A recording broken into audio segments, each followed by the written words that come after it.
Hello and welcome to the Franz Van Cat interview. I'm Annette Young.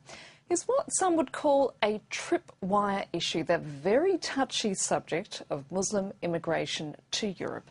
And it's become an electoral issue across the continent, even here in France, as we head towards a presidential election coming up in 2012. In a very timely fashion, a book that deals with all the questions that issue raises has just been published in French. It's been written by Christopher Caldwell, an American journalist who also is a contributing writer to the New York Times magazine. It's entitled Reflections on the Revolution in Europe, Immigration, Islam and the West. And Christopher Caldwell joins me in the studio today. Christopher Caldwell, thanks for giving us some of your time. Oh, glad to.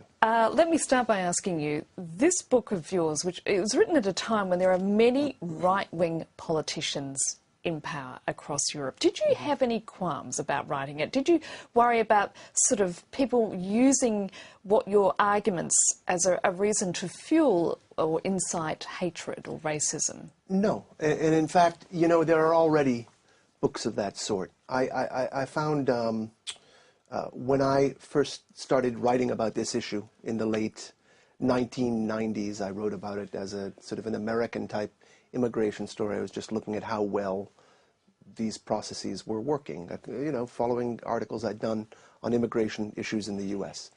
After September 11th, it became a very different story, and passions really got involved in it. And what you had at the time was a lot of politically correct books, if you don't mind my using that expression, and a lot of really fiery, incendiary books, which were not paid much attention to. What I tried to do was write a very direct, non-polemical book that laid bare every aspect of the immigration problem, from, you know, just spoke frankly about things like crime rates, unemployment rates, how big a role religion played in immigrant communities, and try and open up the debate, which I found was very, very blocked up by political correctness. Now, since the book was published in English in 2009, we've had the Arab uprising. How much impact, in fact, has it had any impact at all on the Muslim diasporas living in Europe, do you think? Not directly, but I think that there's probably some pride in identifying with this. There is a wind of change, if you will, blowing across the Muslim world, and it would be very surprising if Muslim communities in Europe, who after all watch the news from their ancestral lands with a good deal of attention, it would be very surprising if they did not draw some inspiration from that. Your book, however, doesn't really strike a particularly optimistic tone, does it? I mean, you stress at the end that European society being insecure and malleable and coming up against a culture such as Islam, which is seen as being anchored, confident and strengthened by common doctrines, that the former will change in order to suit the latter. That's right. I think as a general rule, historically, immigration helps strong cultures very much, but tends to submerge weak cultures. An example of a country that is made strong by immigration would have been the United States in the late 19th century, or Australia in the 20th. An example of a country that's made weak by immigration would be New Spain, that is Mexico, by the immigration of United States people into Texas. What happened was they wound up losing Texas.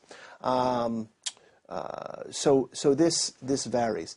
But I don't think I'm as pessimistic as you let on. I don't rule out that that Europe will find some solutions to this. What I do say, though, is that everyone is very keen to talk about what an enrichment immigration is to our cultures, and of course it is. As anyone who's ever had an Indian meal in London will know, it does enrich our cultures in many ways. But there's also a price for it, and that price gets paid economically. It gets paid in terms of an erosion of a culture that people had been used to.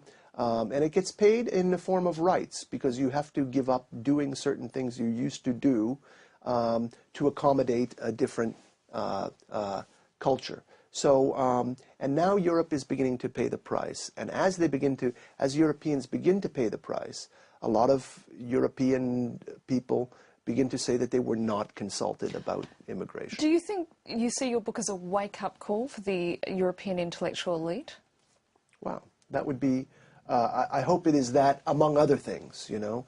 What I tried to do was discuss, frankly, every aspect of the immigration problem in a way that would be listened to. But you were accused of stoking Islamophobia. And one of the big problems is that the groupthink of European intellectual elites. There's an absolute inability to just have an honest discussion about, for example, how much low-income housing costs in Holland, or how high the rates of crime are in particular suburbs in France, or how religious are French immigrants. A study came out this week by Gilles Kepel in the Institut Montaigne in Paris, which is not a radical group by any stretch of the imagination, that found a great rise in Islamic identification in Clichy-sous-Bois and other problem suburbs. In Paris, here yes, in Paris. Around Paris. These are the suburbs that were involved in the riots of 2005. And in 2005, when Alain Finkielkraut, the French philosopher, said, well, you know, there's a degree of Islamist or third world identification in these suburbs. When he was brave enough to say that, he was not only attacked in public, he was hauled into court. He was sued for having the temerity to say that. So I think there's a very locked down sort of self-censorship among most intellectuals that is a big part of the problem. And as you say, it's impossible, in your opinion, to have a sort of a reasonable argument without people being attacked, if indeed they veer off what is deemed to be the political correct path, and raising issues. Do you think that's something that can be overcome, though? It has to be overcome. And you know, these things tend to be overcome when a crisis gets too big. I mean, if you compare it to the finance crisis, there was not that much open dissent about our economic system, not as much as there is now that we're all heading into the gutter, you know what I mean? In the same way, when things happen like the riots in France in 2005, the riots in Britain more recently, although their link to immigration and ethnicity is less clear than the French riots were.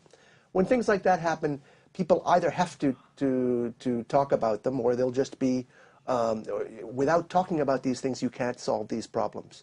So this discussion will force itself on the public. But is the onus just on the European community, or is it also on the Muslim community themselves, in that sense of confronting the radical tendencies as that you know, research established? Yes, well, yes, it is, and you know, one always wants to see responsibility at the level of the community. On the other hand, you know, if you put yourself into the shoes of Muslim community leaders, or any community leaders in multicultural Europe, the broader society has not been terribly clear about what it expects out of them.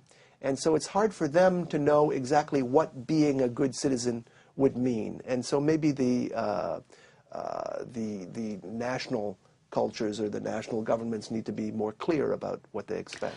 And what would you suggest? What, for instance, should French authorities do, given the fact that there is now increasing radical tendencies, according to this institute, occurring right there in their own backyard? Now, here is a place where you might be disappointed in my book, because it's not a part of, you know, being frank in a way that involves being listened to means being apolitical. And this book is not a manifesto. I do not have a 10 or 20 point plan for what these countries should do. But I I do think that these things have to be, these laws and these approaches have to be settled at the level of the nation, not at the level of the EU. And you see that, you know, an Anglo-Saxon culture of the British or American sort could not really ban the veil in the way that a country with an official national culture, the way France has been able to do in schools. So it has to be a state-by-state basis. I think it does, yes. I think that they need to be very clear about the way we do things here and have always done things here, and that needs to be made clear to people before they come. Christopher Caldwell, I'm afraid that's all we have time for. That's it for this edition of the Franz Van Kat interview. Stay tuned for more news and headlines, which are coming up shortly.